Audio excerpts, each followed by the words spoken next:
আসসালামু আলাইকুম, সবাই কেমন আছেন? আশা করছি সবাই ভালো আছেন। তো কয়েকদিন যাবত বৃষ্টি গেল, যাওয়ার পরে আজকে আকাশটা একটু পরিষ্কার, ছাদে রান্না করতে আসছি। তো আজকে রান্না করব আমি হচ্ছে পাঙ্গাস মাছ দিয়ে আর করলা দিয়ে হালকা মশলা, হালকা ঝোল। তো কিভাবে রান্না করি চলেন। এই যে প্রথমে আমি একটু পেঁয়াজ বেশি করে নিছি, এই যে পেঁয়াজ দিলাম, আর হচ্ছে অল্প কয়টা কাঁচামরিচ, আর এখানে হচ্ছে শুকনা মরিচ, জিরা, রসুন আর হচ্ছে একটু সরিষা বাটা। তো এগুলো দিয়ে দিই। আর আমি আজকে তরকারিটা পুরো হাতে মেখে রান্না করব। লবণ, হলুদ, হলুদের গুঁড়া দিয়ে সুন্দর করে মেখে নিব। একটু তেলও অল্প দিব, যেহেতু পাঙ্গাস মাছ এমনি তেল থাকে, অল্প একটু তেল দিব। আর তেলটা কিন্তু আমি সরিষার তেলই দিলাম। এখন হাতে একটু মাখায় নিব, হাতে সুন্দর করে মাখাইতে হবে। তো এই তো আমি সব মশলা হাতে মেখে নিয়েছি, এখন হচ্ছে মাছগুলো দিয়ে দিব।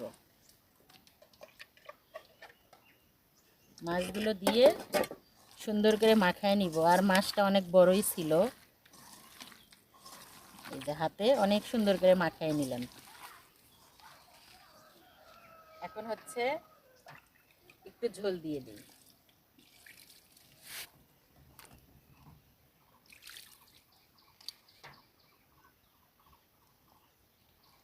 এই যে আমি তো এটা হাতে মাখাই রান্না করতেছি, তো ঝোল দিয়ে এখন একটু চুলায় দিয়ে দিব।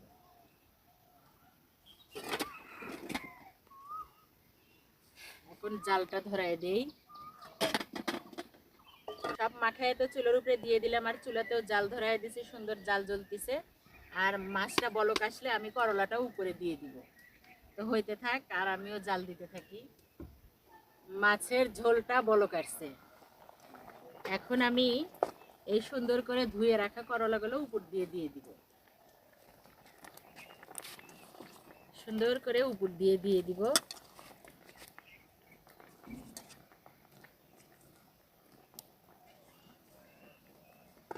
আর হচ্ছে এগুলো কোনো নাড়াচাড়া করা যাবে না, এইভাবে একটু ঝেঁকে দিব।